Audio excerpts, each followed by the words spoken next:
কোটি টাকার গরু একদিনে বিক্রি করছে। অ্যান্ড আমরা সেই লুকে চলে আসছি। এইটাই হচ্ছে খলিলির মাংসের দোকান। অ্যান্ড এখানে একটা জায়গায় বাইক পার্কিং করতে হবে। এই যে ওইটা হচ্ছে খলিলের মাংসের দোকান। অ্যান্ড ওইখান থেকে আমরা হচ্ছে গরুর মাংস নিব। কাকা যে 100টার উপরে বেশি গরু বিক্রি করতো, এই রাস্তার উপরে কাটতো আর এই জায়গাতে আসছে গরুর মাংস নিত। তো আমরা সেই জায়গাতে আজকে গরুর মাংস নেবো, যাতে আপনার মনে থাকে আর কি। টিভিতে দেখছেন না, ওই যে ফার্নিচারের দোকান টোকান ওর আছে। ওকে, তাহলে আমরা ওইখান থেকে নিয়ে আসি আজকে। এ হচ্ছে গরু জবাই হচ্ছে এখানে, দেন আমরা এখান থেকে হচ্ছে গরুর মাংস নেব। ভাই আসসালামু আলাইকুম, কেজি কত করে? 695 টাকা। আজকে কয় নম্বর গরু? 19 নম্বর গরু জবাই দিচ্ছেন?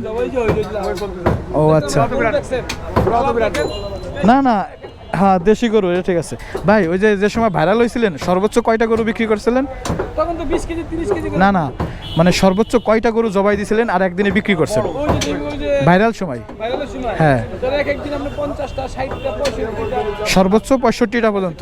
না, আমরা শুনছিলাম 100 প্লাস। তার জন্য এইটাই, ধন্যবাদ, ভালো ইনফরমেশন পাইছি।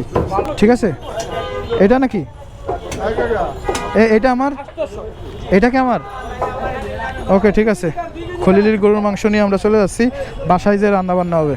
আর এখানে কিন্তু আর একটা জবাই আছে, একদম দেশি গরু। কাকা তো মানে জায়গাটাও দেখলেন, বুঝলেন, ভালো লাগলো আর কি। দেখছেন তো? হ্যাঁ, টিভিতে দেখছিলেন, এখন সরাসরি দেখলেন। হ্যাঁ এটাই। তাও কত বললো? 695 টাকা কেজি, তাও কম তো। 700 টাকা, কিন্তু অন্য জায়গায় তো 750 টাকা অ্যাভেলেবেল বিক্রি হয়। 600 টাকা। কিন্তু গরু তো খুব সুন্দর। হ্যাঁ, না এরা তো এক্সপার্ট না। তো একটা জিনিস মানে ইনফরমেশন ভুল দিছে, এখানে বলছে 19 নম্বর, এখানে বলছে 10 নম্বর গরু। তা যাই হোক, মোটামুটি 8-10টা গরু কিন্তু স্বাভাবিক এখানে যাই। তো আমরা হচ্ছে খলিলের গরুর মাংস নিয়ে নিলাম, এখন শুধু বাসায় যাওয়া যাক আর এটা রান্নাবান্না করে খাইতে হবে। তো আজকের দিনটা আসলে খুবই ভালো যাচ্ছে, ভালো গেল, অনেক জায়গায় ঘোরাফেরা করলাম। দেন এখন হচ্ছে বাসার উদ্দেশ্যে রওনা হয়েছি।